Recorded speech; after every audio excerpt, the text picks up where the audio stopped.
நாங்க எதுக்குப்பா கோர்த்துறோம்? என்ன பேசுற?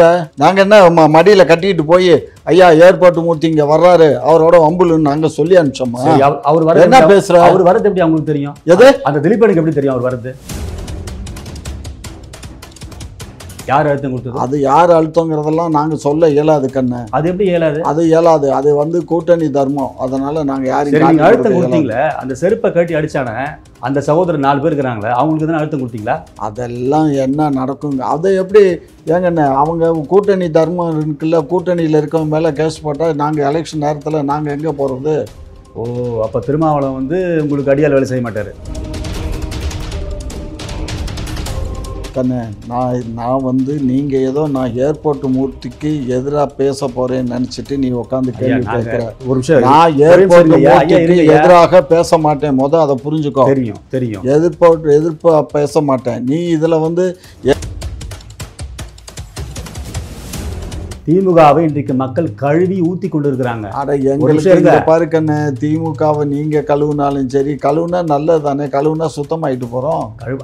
அந்த கழுவுறது இல்ல, அப்புறம் வேற தண்ணியில கழுவி ஊத்தி அது நீங்க எந்த தண்ணியில ஊத்தினாலும் எங்களுக்கு ஒன்றும் உழுக்காது. புரிஞ்சதா? ஏர்போர்ட் மூர்த்தி என்ன வேறு ஜாதியா இருந்தா கண்டிப்பா பிசிஆர் ஆக்டிங் கண்டிப்பா போட்டிருப்பீங்க. ஏன் ஏர்போர்ட் மூர்த்தியுடைய தொண்டர்கள்லாம் அவங்க எல்லாம் போய் வம்புழுத்து அவங்க எல்லாம் பிசிஆர் கேஸ் போடுறதுலையோ? உங்க கூட்டணியில அந்த எல்லாருமே பிசிஆருக்கு சொந்தக்காரவங்க தான். இருங்க, போக்குவரத்துறை அமைச்சர் இருக்கும்போது கொள்ள காசு அடிச்சான் அப்படின்னு சொல்லி அவரால் தான் பாவம் இந்த ஆள் அண்ணாமலை சொல்லி உள்ள ஜெயிலுக்கு போனார். அதே இடத்துல போய் திரும்பி கோஷம் போட்டு செந்தில் பாலாஜி வாழ்க வாழ்கன்னு சொல்றீங்களா? ஒரு வெக்கமால ஒரு முதலமைச்சர். என்னத்துக்கு வெக்கம்? என்னத்துக்கு இது?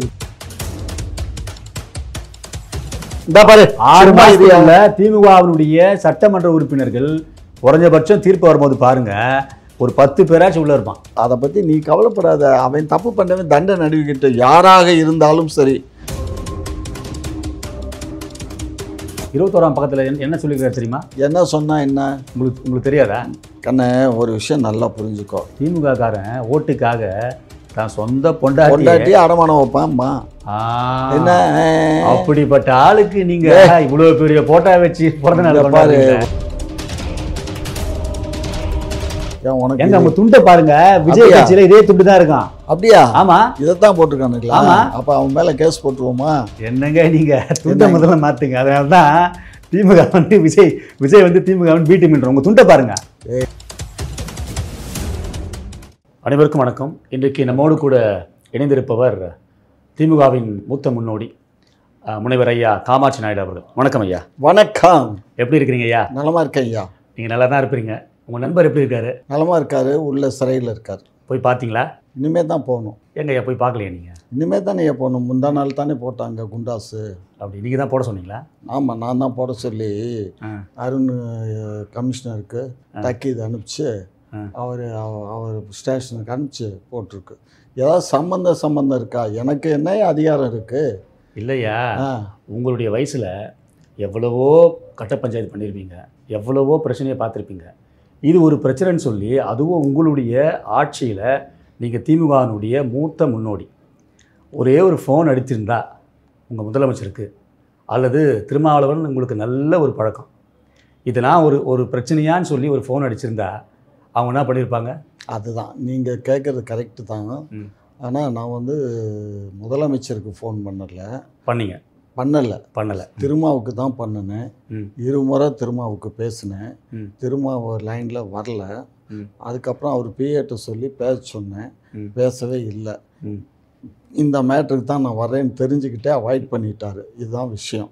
சரிங்க ஐயா. அவருக்கு திங்கக்கிழமை அதுக்கப்புறம் அவருடைய செயலாளர், துணை செயலாளர் எல்லாரும் என்னோட பேசினாங்க. பேசி இப்போ மாத்திரம் நீங்கள் வருத்தப்படுறீங்களே, எங்களை திட்டும்போது நீங்கள் சும்மா தானே இருந்தீங்கன்னா, யார் சும்மா இருந்தால் அப்பையும் நான் அவரையும் கண்டிச்சுக்கிட்டு தான் இருந்தேன். வாய் வீணாக பேசாதீங்க, யாராக இருந்தாலும் மரியாதையோடு பேசுங்க அப்படின்னு தான் சொல்லிக்கிட்டு இருந்தேன். என்கிட்ட பேசும்போது அவர் மரியாதை குறைவாக தரைக்குறைவாக பேசலை. பொது மேடைகளில் பேசும்போது தான் ஈரோடு கூட்டத்துலேயும் சீமான் அவர்களுடைய கூட்ட மேடைகள்லையும் தான் போய் அந்த மாதிரி பேசிட்டாரே தவிர ஊடகத்தில் உட்காந்து அந்த மாதிரி பேசலை. என் கூட உட்காந்து பேசலை. மற்ற ஊடகங்களில் அன்றைக்கு அடிபட்ட அன்னைக்கு கூட அவர் கூட என்ன பேசினார்? திருமாவளவன் திமுகவினோட கூட கூட்டணிக்கிறாரு. அந்த கூட்டணி இருக்கும்போது எதற்காக இப்போது பட்டியலினத்தின் மக்களை சேர்ந்தவர்கள்லாம் கண்டிப்பாக மாறு தட்டி சொல்லுவாங்க, அண்ணன் திருமாவளவன் நல்லது தான் செய்ய உள்ளே இருக்கிறாரா இல்லையான்னு சரியாக தெரியல. அவர் உள்ளே இருந்தோம், அவர் வந்து பட்டியலின மக்களுக்கு, தலித்து மக்களுக்கு எதுவுமே செய்யலைன்னு சொல்லி தான் இன்றைக்கி ஏர்போர்ட் மூர்த்தி அவர்கள் வந்து வெளியே கருத்து ரீதியாக சொன்னார். ஆனால் அவருக்கு நீங்கள் கருத்தை சுதந்திரத்தை நெருக்கிற மாதிரி பட்டியலினத்தை சேர்ந்தவர்களே விட்டு செருப்பால் அடிக்க விட்டுக்கிறீங்களே எப்படி? அது தம்பி, இதெல்லாம் வந்து முற்றிலும் தவறான விஷயம். அதாவது செருப்பால் அடிக்கிறதோ, அவரை வந்து வாயால் பேசி திட்டுறதோ, சரி அது போன இடத்துல ஒரு நிமிஷம், ஒரே நிமிஷம். தவறு. அந்த இடத்துல ஏர்போர்ட் மூர்த்தி அண்ணன் இல்லை, இன்னொரு ஜாதியை சேர்ந்த ஒருத்தர் இருக்கிறார். அந்த செருப்பை அடிக்கிறவன் பட்டியலினத்தை சேர்ந்த ஒரு சகோதரர். வேறு மாற்று ஜாதி ஆட்கள் இருந்தால் அங்கே என்ன நடந்திருக்கும், தமிழகம் எப்படி கொந்தளித்திருக்கும், அதை கொஞ்சம் நீங்கள் நினச்சி பார்த்தீங்களா? பட்டியலின மக்கள் இவரும் தலைவர் அவரும் தலைவர், 2 பேரையும் சண்டை விட்டு நீங்கள் கோர்த்து விட பார்க்குறீங்களான்னு கேட்குறேன். நாங்கள் எதுக்குப்பா கோர்த்து விட்றோம்? என்ன பேசுகிற? நாங்கள் என்ன மடியில் கட்டிக்கிட்டு போய் ஐயா ஏர்போர்ட் மூர்த்தி இங்கே வர்றாரு அவரோட வம்புலுன்னு நாங்கள் சொல்லி அனுப்பிச்சோமா? அவர் வர என்ன பேசுகிற? அவர் வரது எப்படி அவங்களுக்கு தெரியும்? எது அந்த திலீபனுக்கு எப்படி தெரியும் அவர் வரது? அவன் அந்த ஏரியா வட்ட செயலாளரியா, வட்ட செயலாளர் அந்த டீ கடையில் அவன் ஃப்ரெண்ட்ஸோட உட்காந்து டீ குடிச்சிட்டு தம் அடிச்சுட்டு இருக்கேன். அந்த நேரம் இவர் எப்பயுமே வழக்கமே மூர்த்தி எப்படின்னா எங்கன்னா பக்கத்தில் ஒரு கடை இருந்தேன்னா அவர் ஒரு டீ சாப்பிட்டு அவரும் தம் அடிப்பார். அதுக்காக அவர் அங்கே போயிருக்காரு. போன இடத்துல இந்த மாதிரி இப்போ கைகலப்பு நடந்துருக்கு. ஆல்ரெடி ஸ்கட்ச் போட்டு குத்துக்கிறீங்க. நீங்களே கூட உட்காந்து நண்பர் மாரி அண்ணன் கூட பழகி மாப்பிள்ளை மச்சான்னு சொல்லி நீங்களே எல்லா பேட்டியும் நான் பார்த்துருக்குறேன் உங்ககிட்ட. அண்ணன் தம்பி மாரி பழகினால அங்கே போகிறார சரி, அங்கே 4 பேர் வட்ட செயலர் உட்காந்துங்கிறாங்க, போவாதையான்னு சொல்கிறதுக்கு ஒரு 10 நிமிஷம் ஆகாதா ஃபோன் பண்ணி சொல்கிறதுக்கு? அவர் உங்களுக்கு என்கிட்ட சொல்லிட்டு தான் அங்கே போனாரா? சரி, சண்டை நடந்தது, நீங்கள் போனீங்களா? சண்டை நடந்ததுக்கப்புறம் யார் போட்டோம் அது ஊடகத்தில் கண்டித்து பேசுனது அடுத்த 10 நிமிஷத்தில் நான் தான் போட்டிருக்கேன். அதை நீங்கள் பாருங்கள். ஓ, இங்கே நீங்கள் வந்து ட்விட்டர் வந்து கண்டித்து போட்டுட்டு அவர் வந்து ஜாமீனும் கொடுக்காதபடி பிணையும் கொடுக்காதபடி நீங்கள் வந்து குண்டாசம் போட சொல்லிட்டீங்க. இங்கே பாரு கண்ணு, அது எங்களுக்கும் அதுக்கும் சம்பந்தம் இல்லை. இந்த அரசுக்கு கொடுக்கப்பட்ட ஒரு அழுத்தத்தின் காரணமாக. யார் அழுத்தம் கொடுத்தது? அது யார் அழுத்தங்கிறதெல்லாம் நாங்கள் சொல்ல இயலாது கண்ணு. அது எப்படி இயலாது? அது இயலாது. அது வந்து கூட்டணி தர்மம். அதனால நாங்கள் யாரையும் அழுத்தம் கொடுத்தீங்களே. அந்த செருப்பை கட்டி அடிச்சானே அந்த சகோதரர் 4 பேர் இருக்கிறாங்களே, அவங்களுக்கு தானே அழுத்தம் கொடுத்தீங்களா? அதெல்லாம் என்ன நடக்குங்க? அதை எப்படி ஏங்கண்ணே, அவங்க கூட்டணி தர்மம் இருக்குல்ல, கூட்டணியில் இருக்கவங்க மேலே கேஸ் போட்டால் நாங்கள் எலெக்ஷன் நேரத்தில் நாங்கள் எங்கே போகிறது? ஓ, அப்போ திருமாவளவன் வந்து உங்களுக்கு அடியால் வேலை செய்ய மாட்டார்? எது? திருமாவளவன் வந்து திமுகவுக்கு அடியால் வேலை செய்ய மாட்டார்? அடியால் வேலை செய்ய மாட்டார். அடியால் வேலை? அவர் என்ன அடியாளா? ஆமாம், அடியால் தான். திமுகவினுடைய தொண்டர்கள் தான் வந்து நீ செருப்பு கட்டி அடித்தாங்க. அடியால் தானே அவங்க. அதுவும் வட்ட செயலர் அடிக்கிறாரு. நீங்கள் தானே சொல்கிறீங்க? இப்போ திமுகவினுடைய வட்ட செயலாளர் இல்லைப்பா, விசிகாவினுடைய வட்ட செயலாளர். அதுதான் திமுகவுக்கு அடியாள வேலை செய்கிற திருமான்னு சொல்கிறீங்க. அப்போ நீங்கள் திமுகவுக்கும் அதுக்கும் சம்மந்தம் இல்லைங்கிறேன். திரும்ப திரும்ப பேசுனேன்னா எந்திரிச்சு போன்னு சொல்லிடுவேன். சரி, கேள்வி திமுகவுக்கும் அதுக்கும் சம்மந்தம் இல்லைன்னு சொல்கிறீங்க. யாருடைய அழுத்தத்தின் பேரில் நீங்கள் வந்து ஏர்போர்ட் மூர்த்தி அவர்கள் உள்ள இருக்கிறாரு? அது யாருடைய அழுத்தம்னா, ஏப்பா நாங்கள் ஒரு கூட்டணி கட்சிக்குள்ளே எத்தனை பேர் இருக்காங்க எங்கள் கூட்டணியில்? ஆமாம், அது 12 பேர் இருக்காங்க. அதில் அழுத்தங்கள் இருக்கலாம். அந்த அழுத்தத்தின் அடிப்படையில் அவர் மீது ஏற்கனவே அவருடைய பழைய கேஸு பைலா இதெல்லாம் பார்த்துருக்காங்க. பழைய கேஸு முந்தா நேரத்து நீதிமன்றத்துக்கு வருது, அந்த லேண்ட் மேட்டரா. அப்போ நீதிபதி என்ன சொல்கிறாரு, நீங்கள் இதை வந்து தள்ளுபடி பண்ணுறேன்னு சொல்லிட்டு அந்த கேஸை வந்து உள்ளே வந்து ஃபைல் ஆகலை, சேர்க்கலை. அது இதுக்கு என்ன பதில் சொல்ல வரீங்க? கண்ணு, நான் வந்து நீங்கள் ஏதோ நான் ஏர்போர்ட் மூர்த்திக்கு எதிராக பேச போகிறேன்னு நினச்சிட்டு நீ உட்காந்து கேள்வி கேட்குற. ஒரு விஷயம், நான் ஏர்போர்ட் மூர்த்திக்கு எதிராக பேச மாட்டேன். அதை புரிஞ்சுக்கோ. தெரியும். எதிர்ப்பு பேச மாட்டேன். நீ இதில் வந்து எங்களுடைய கட்சிக்கு நான் என் வாயால் வந்து அதுக்கு ஒரு தவறுதல் அப்படின்னு சொல்லி நான் சொல்லணும்னு நீ எதிர்பார்க்குற. அதையும் நான் சொல்ல இயலாது. ஏன்னா நான் அந்த கட்சிக்காரன். நான் ஏர்போர்ட் மூர்த்தியின் நண்பர். நாங்கள் 2 பேர்த்தையும் வந்து நான் காப்பாற்றணும். ஏர்போர்ட் மூர்த்தியும் காப்பாற்றணும், எங்கள் கட்சியும் காப்பாற்றணும். அப்போ நான் உனக்கு வந்து சரியான முறையில் இதை சொல்ல இயலாது. இப்போ யாரை காப்பாற்றிக்கிறீங்க நீங்கள்? நான் இப்போ யாரையும் காப்பாற்றலை. நான் நடுநிலையோடு இருக்கேன், அவ்வளோதான். அதாவது மக்களுடைய ஆதங்கம் தெரியுமா? ஏர்போர்ட் மூர்த்தி அவர்கள் வந்து கையில் ஒரு சின்ன கத்தி வச்சுருந்தாரு. அவருக்கு சுகர் பர்சன் உங்களுக்கு தெரியும். ஒரு ஆப்பிளை கட் பண்ணுறது கூட கையில் வந்து கத்தி வச்சுருந்துருப்பாரு. கண்ணே, நானே சொல்லியிருக்கேன். அவர் கத்தி வந்து அது வந்து கீ செயினில் இருக்கக்கூடிய சின்ன கத்தி. ஆமாம், அது 3 இன்ச்சு தான் அது. சரியா? அதெல்லாம் நாம் ஏற்கனவே நான் அதை பார்த்துருக்கேன். இங்கே தான் நாங்கள் தான் ஆப்பிளை வெட்டி சாப்பிட்ருக்கோம்ல.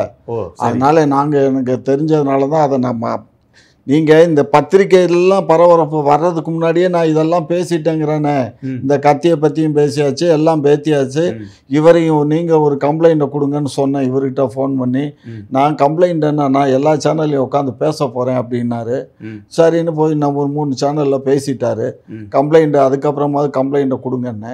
அதுக்கப்புறம் போய் கடைசியாக போய் ஒரு கம்ப்ளைண்ட்டை கொடுத்தாரு. அன்னைக்கு ஞாயிற்று இவரை வந்து அரெஸ்ட் பண்ணிட்டாங்க. அப்போ கம்ப்ளைண்ட் இவர் கொடுத்துருக்காரு?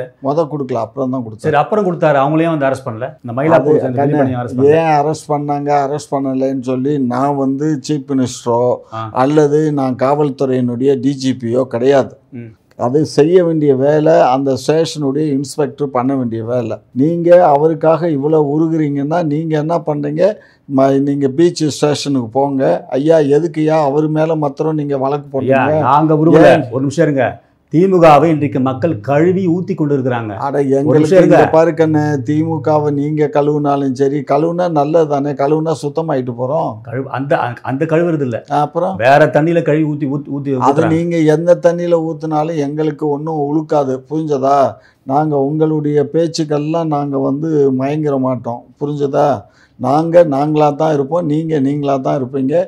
வரக்கூடிய 26 தேர்தலில் யார் ஜெயிக்கிறாங்க, யார் ஆட்சி அமைக்கிறாங்கிறத பொறுத்து பாருங்க. அது கண்டிப்பாக நடக்காது. உங்கள் கனவுல கூட பார்க்கலாம். திமுக வந்து 2026 கண்டிப்பாக வராது. இன்னொன்று, இந்த மூர்த்தி அண்ணன் மேலே ஒரு ஒரு ஒரு கண்ணை வச்சு 30 பேர் சேர்ந்த வழக்கறிஞர்கள், அந்த 30 பேர் சேர்ந்த வழக்கறிஞர்கள் விசிகாவை சேர்ந்தவர்கள். அவர் பிணை கிடைக்கக்கூடாதுன்னு சொல்லி ரஜினி, பார்வேந்தன் என்ற தலைமையில் 30 பேர் போகிறாங்க.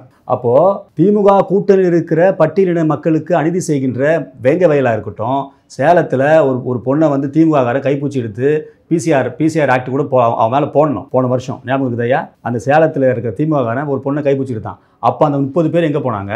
விருகம்பாக்கத்தில் தினசேகரன் நடத்தின மீட்டிங்கில், உங்கள் திமுகவுடைய விருகம்பாக்கம் தினசேகரன் நடத்தின மீட்டிங்கில் ஒரு பொம்பளை போலீஸ் இடுப்பை கிள்னாங்க. அதில் வந்து ஒரு பொம்பளை போலீஸ் வந்து பட்டியலினத்தை சேர்ந்த ஒரு சகோதரி. அப்போ இந்த 30 பேர் எங்கே போனாங்க? அப்போ திமுகவினுடைய கூட்டணியில் இருக்கின்ற அந்த விசிகாவோ அல்லது கூட்டணி கட்சியினுடைய நண்பர்களோ எந்த தவறு செய்தாலும் அப்போ திமுக வேடிக்கை பார்க்கும்.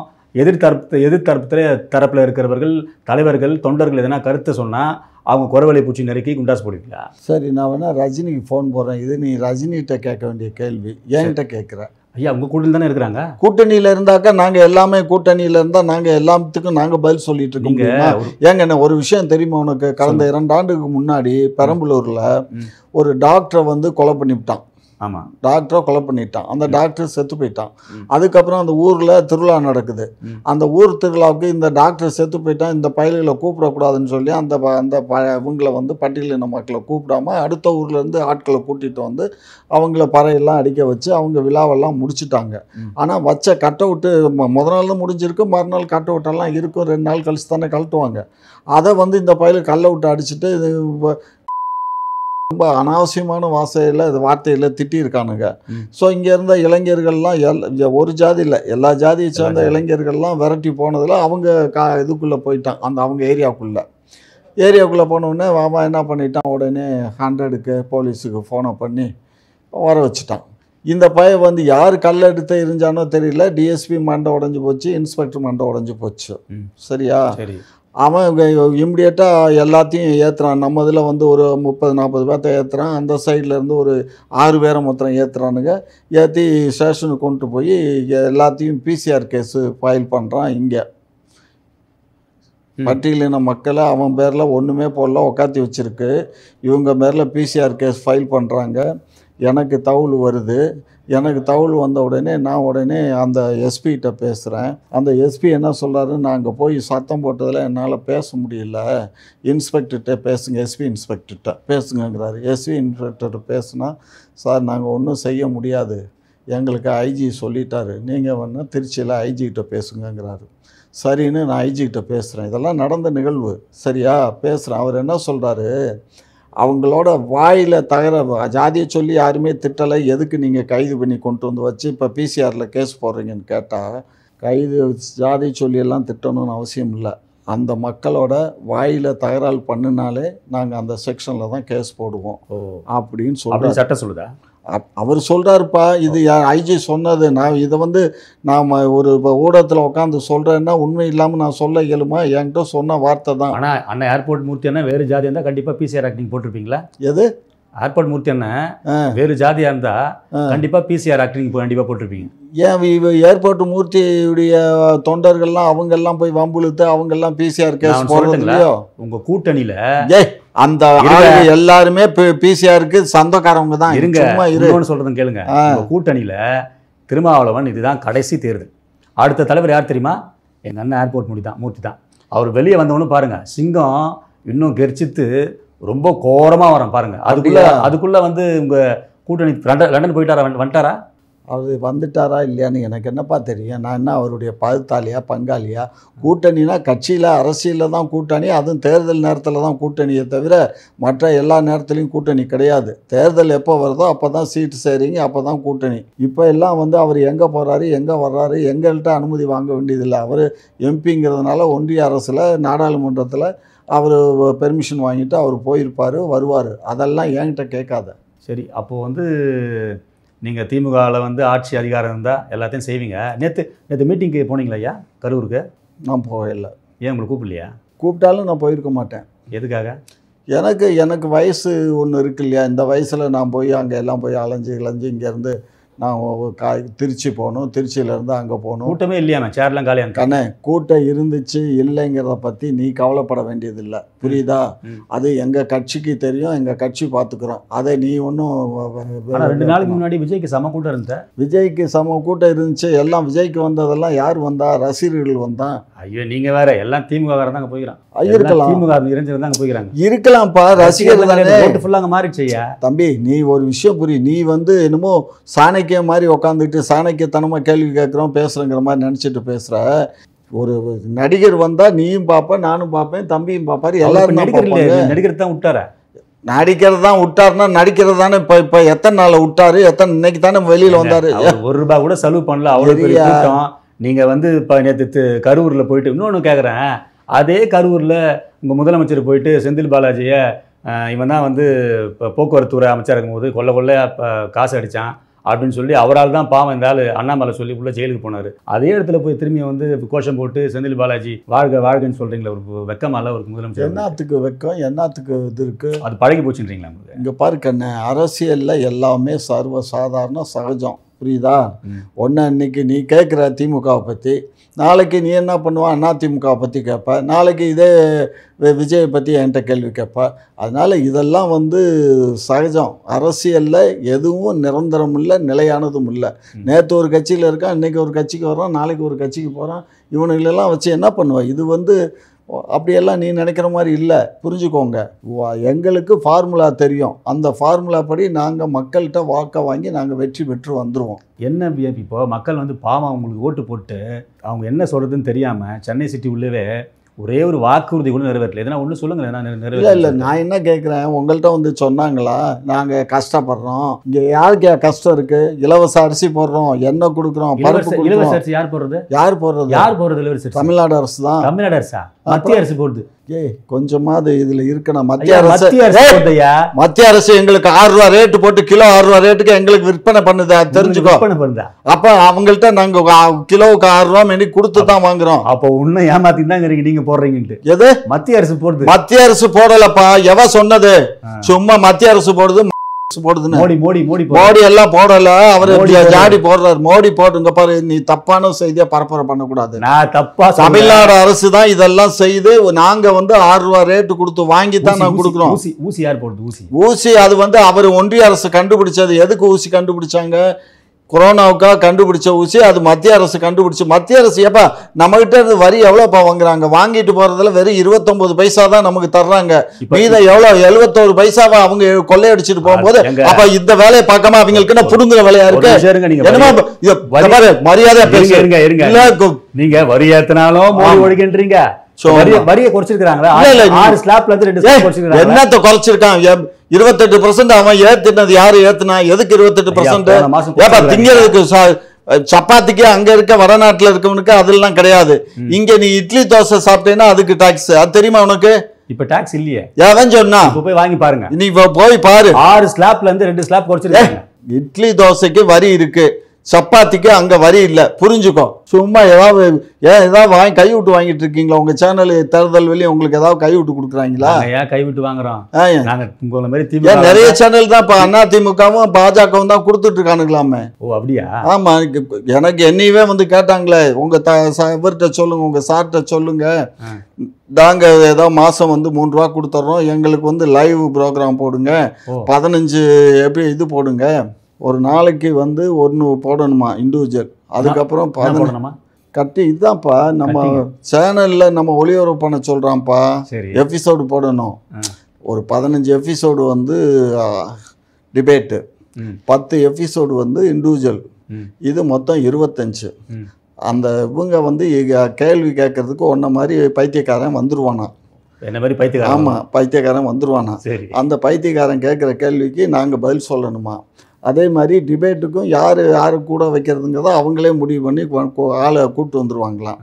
இதெல்லாம் நான் இது பண்ணுனா அதுக்கு வந்து உங்ககிட்ட பேட்டி எடுக்கிறதெல்லாம் பைத்தியக்காரன் தான். அந்த முக்தார்லேருந்து முத்தாரை பற்றி பேசாத. முத்தார் வந்து கடைஞ்செடுத்த பைத்தியக்காரன், உலகமாக பைத்தியக்காரன். ஆமாம் ஆமாம். சரிங்க, இந்த 2026 கண்டிப்பாக உங்கள் ஆட்சி வந்து கைப்பற்றுமா? எத்தனை எம்எல்ஏக்கள் வருவாங்க? கண்ணே, நான் என்னமோ அந்த நாக்கேன்லப்பா, நான் மூத்த முன்னோடி. அதுக்காக அதாவது உங்ககிட்ட தான் வந்து நாங்கள் தான் சொல்லிட்டோமே, எங்கள் தலைவர் என்ன சொல்கிறாரோ அதுதான் நாங்கள் பின்பாட்டு பாடுவோம். எங்கள் தலைவர் 200 தொகுதிக்கு மேல் வெற்றி பெறுவோன்னு சொல்லிட்டாரு. எங்க அவருக்கே ஒன்றும் தெரிய மாட்டேன், துண்டு சீட்டு வச்சு படிக்கிற கீழே துண்டு சீட்டு தான் வச்சு படிப்பாங்க. முதலமைச்சர்னா சீட்டு துண்டு சீட்டு மறந்து போகக்கூடாதுங்கிறதுக்காக பார்த்து தான் படிப்பாங்க. அவர் மட்டுமல்ல, உலகத்தில் இருக்கக்கூடிய அமெரிக்க ஜனாதிபதியிலேருந்து பிரதமர் வரையும் எல்லாமே பார்த்து தான் படிப்பாங்க. பிரதமர் பார்க்கறதுக்கு உனக்கு இது பேப்பர் இல்லாமல் இருக்கலாம், அவருக்கு அங்கே ஒரு கம்ப்யூட்டர் சிஸ்டம் ஒன்று வச்சுருப்பாங்க. பிரதமருக்கா லேப்டாப்பு? பிரதமருக்கா? ஆமாம். பிரதமர் பெரியவரா நம்ம ஐயா மு.க. ஸ்டாலின் பெரியவரா? அது பெரியவர் சின்னவர், அவர் வயசுலேயும் மூத்தவர், அவர் இதுலேயும் பிரதமராக இருக்கார், ஒன்றியத்துக்கு பிரதமர். இவர் ஒரு ஸ்டேட்டுக்கு தானே முதல்வர், அவர் தான் பெரிய ஆள். ஒரு ஸ்டேட்டை சுற்றுறதுக்கே பாவம் இவருக்கு இப்போ நேரங்காலம் பத்தல, ரொம்ப ரோபோ மாதிரி நடக்கிறாருல பாவம். ரோபா மாதிரி நடக்கிறாருன்னு நீ எப்போ பார்த்த? எப்போ பார்த்த?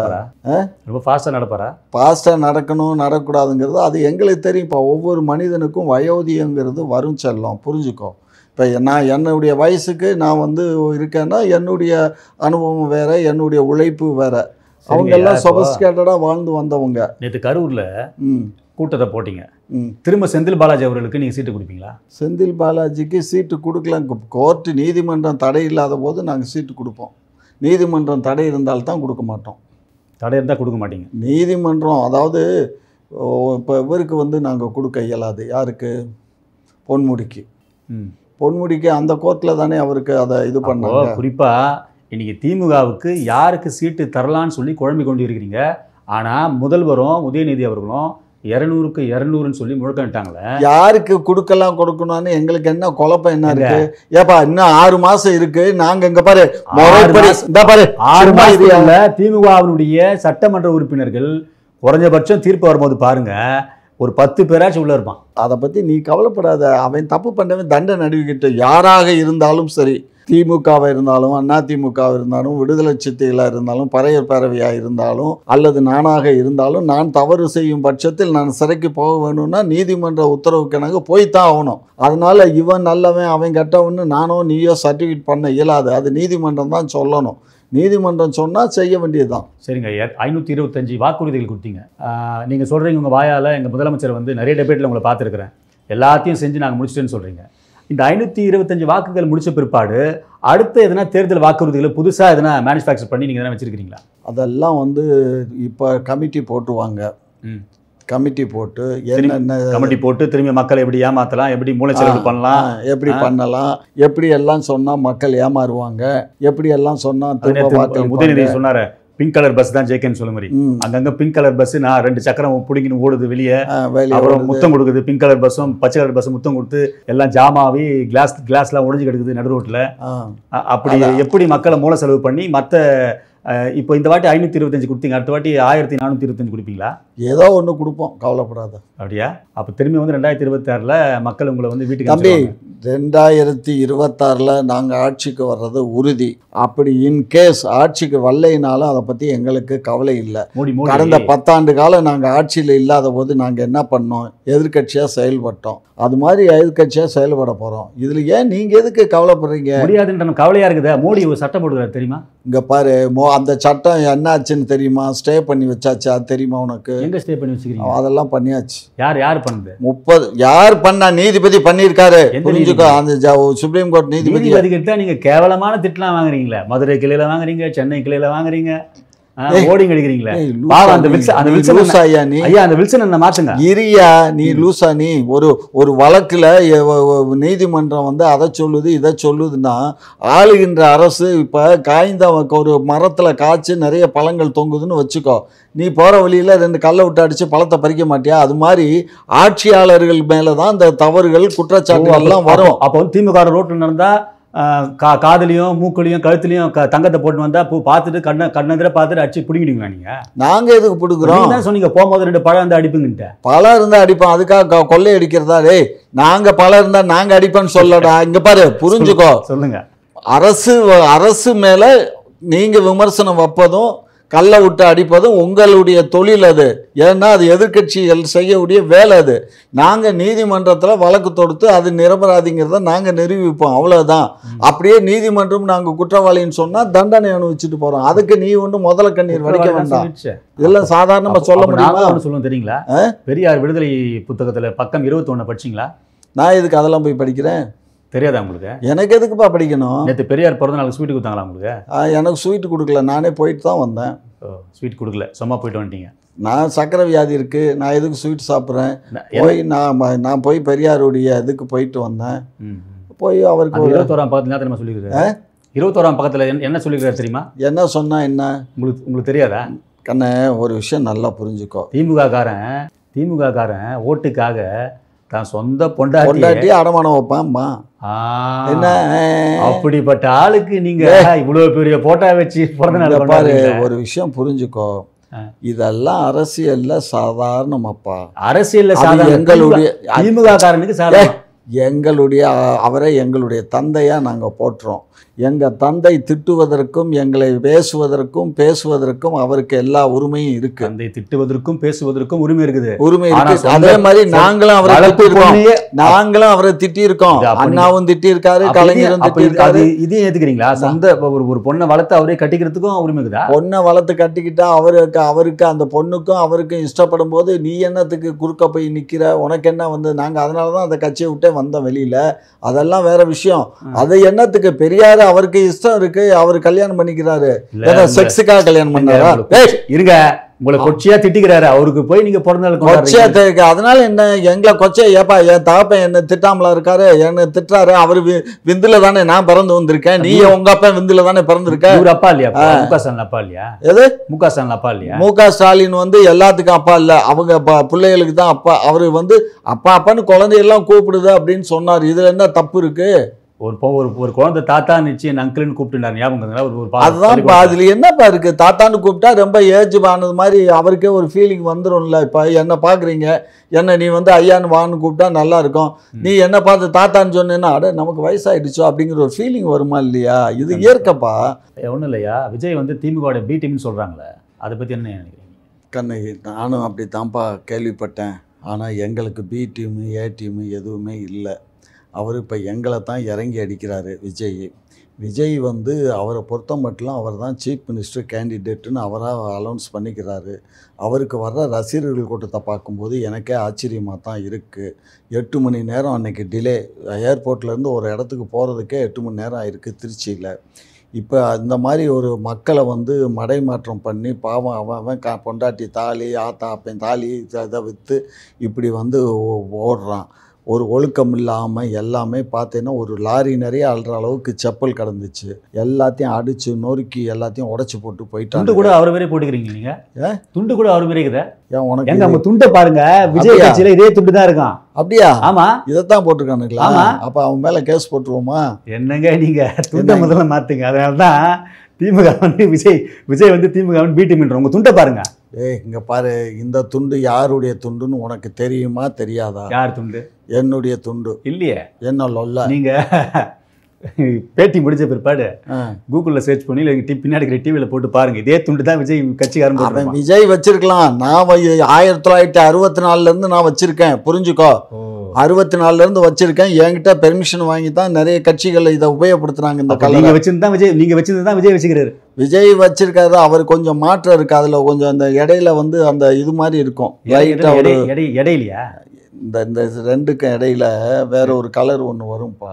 அதனால் நீங்கள் சரத்குமாரே கட்சி ஆரம்பிக்கும் போது என்கிட்ட வந்து தான் நம்ம இப்போ ஊடகங்கள் எல்லாம் பேசிகிட்டு இருக்காரு ரவீந்திரன் துரைசாமி, பிஜேபியில் இருக்க ஒரு கரு நாகராஜ், இப்போ பிரச்சார பிரிவில் பொறுப்பு போட்டிருக்காங்க. இவங்கெல்லாம் ஒரு 5 பேர் என்கிட்ட வந்து என்ன மாதிரி பண்ணலாம் வைக்கலான்னு என்னுடைய பைலாவையும் வாங்கிக்கிட்டு என் கொடி என்ன வைக்கலான்னு சொல்லும்போது நானே சொல்லி இந்த இதில் இந்த மாதிரி கொடியில் இந்த இடத்துல ஒரு நட்சத்திரம் போட்டு நீங்களே இதையே வச்சுக்கோங்கன்னு சொல்லி அனுப்பிச்சி விட்டேன். அதனால் பரவாயில்ல. அப்போது முதலமைச்சர் கூட இருந்துங்கன்னு திமுகவுடைய எல்லா கதையும் நீங்கள் வந்து விஜய்க்கு சொல்லி எல்லா கதையும் சொல்கிறீங்க. அங்கே கட்சி துண்டை கூட நீங்கள் தான் டிசைன் பண்ணி கொடுத்தீங்க உங்களுக்கு. அப்போ எப்பா நீ ஒரு விஷயம் புரிஞ்சுக்கோ, யாரும் நண்பனும் இல்லை, யாரும் எதிரியும் இல்லை, எல்லா மக்களும் மக்களே, அவ்வளோதான்.